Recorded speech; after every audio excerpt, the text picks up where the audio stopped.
तो चलिए बात कर लेते हैं रायपुर की, जहां पर महिलाओं को डिजिटली सक्षम बनाने की पहल की जा रही है। आगे तस्वीरें हम आपको इस पर दिखाएंगे, लेकिन उससे पहले इस वक्त की अहम खबर। छत्तीसगढ़ में अब तक का सबसे बड़ा सरेंडर हुआ है।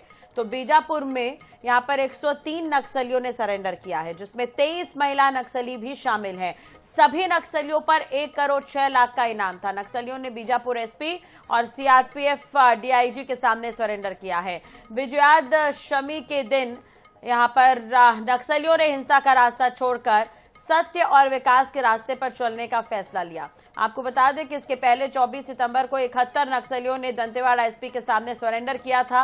बस्तर संभाग में लगातार चल रहे एंटी नक्सल ऑपरेशन के कारण अब नक्सली बैकफुट पर हैं। केंद्रीय गृह मंत्री अमित शाह ने भी देश को 31 मार्च 2026 तक यहां पर नक्सल मुक्त घोषित करने का लक्ष्य रखा है। ये डेट नजदीक आते ही नक्सलियों के सरेंडर करने का सिलसिला भी बढ़ रहा है, और यदि नक्सली सरेंडर नहीं करेंगे तो जवान नक्सलियों को मुंहतोड़ जवाब देंगे।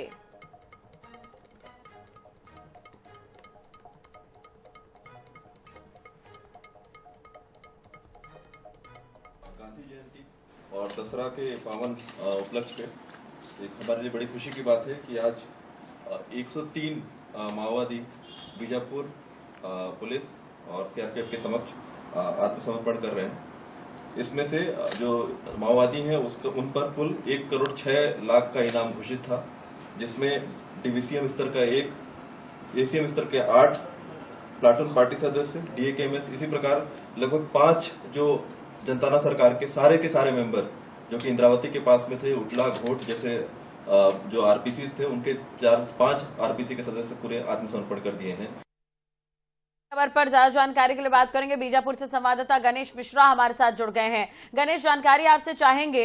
एक तरह से देखा जाए सीपी, एसपी और सीआरपीएफ डीआईजी के सामने इन नक्सलियों ने सरेंडर किया है। भारी भरकम इन पर इनाम था। किन किन गतिविधियों में ये संलिप्त बताए जा रहे हैं, और 103 नक्सलियों का सरेंडर अपने आप में ये बड़ी कामयाबी है?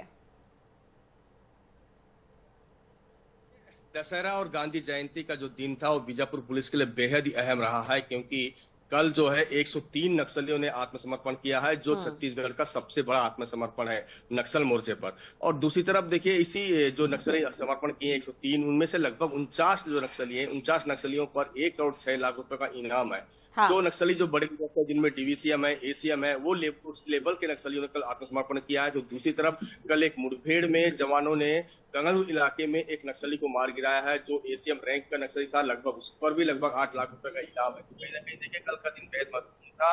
और जिस तरीके से देखिए गृह मंत्री का बस्तर दौरा है, उसके पहले ये जो अचीवमेंट है जवानों के लिए बेहद महत्वपूर्ण है। तो दूसरी तरफ नक्सलियों का जो संगठन है वो कहीं ना कहीं कमजोर होता हुआ नजर आ रहा है, जिसके चलते अब जो है बड़े नक्सली लीडर हैं, उन पर से जो छोटे कैडर के नक्सली हैं, उनका विश्वास टूटने लगा है। तो अब वो कहीं ना कहीं सरकार के साथ चलना चाहते हैं, विकास की मुख्य धारा से जुड़ना चाहते हैं। यही एक बड़ी वजह रही है कि कल इतनी बड़ी संख्या में नक्सलियों ने आत्मसमर्पण किया है। ठीक है गणेश, आप उस इलाके में रहते हैं, बेहतर समझेंगे इस चीज को। नक्सली एक्टिविटी पर कितना अंकुश लगाया जा सका है, क्योंकि अगर इतनी बड़ी संख्या में नक्सली सरेंडर कर रहे हैं तो एक्टिविटी भी कहीं ना कहीं कम हुई होगी। देखिए, 1980 के दशक के बाद से देखें तो अब तक का जो नक्सल इतिहास है, उसमें पिछला जो 2 से ढाई साल था वो बेहद भारी रहा है। क्योंकि जिस तरीके से जो लोग नक्सली संगठन को पूरे बस्तर में नहीं बल्कि देश भर में संचालित करते थे, वो अब क्या जवानों के हाथों मारे जा रहे हैं। जब अब जो उनके जो नक्सली मारे जा रहे हैं, उन लोगों ने जिन नक्सलियों को भर्ती किया था, जो बस्तर के लोग थे, अब उनमें ये सोच आने लगी कि जब बड़े नक्सली लीडर ही सुरक्षित नहीं है तो वे कहां से सुरक्षित रह पाएंगे। तो कहीं ना कहीं देखिए, बड़ा चोट जो संगठन को हुआ है और उनकी जो विचारधारा है उस पर भी एक असर हुआ है। तो अब जो है धीरे धीरे जो बस्तर के नक्सली हैं, जिस तरीके से बाहर के जो तेलंगाना के बड़े लीडर है वो मारे जा रहे हैं, तो एक दहशत का माहौल बन गया है। और कहीं ना कहीं से 2026 का जो टारगेट है, जो डेडलाइन है, वो अब सफल होता नजर आ रहा है। क्योंकि जो लोग नक्सली संगठन को चलाते हैं और वही अगर छोड़कर भागने लगे, तो वो जो छोटे प्यादे हैं जिनके भरोसे नक्सल संगठन चलता है, तो वो अब धीरे धीरे भय के कारण बाकी और इसे प्रयासों को लेकर सफलता ही कहा जा सकता है। एक तरफ सर्च अभियान जारी है और दूसरी तरफ इसका असर भी देखने को मिल रहा है। बड़ी संख्या में नक्सली सरेंडर भी कर रहे हैं। बहुत बहुत शुक्रिया तमाम जानकारी और बातचीत के लिए गणेश। आप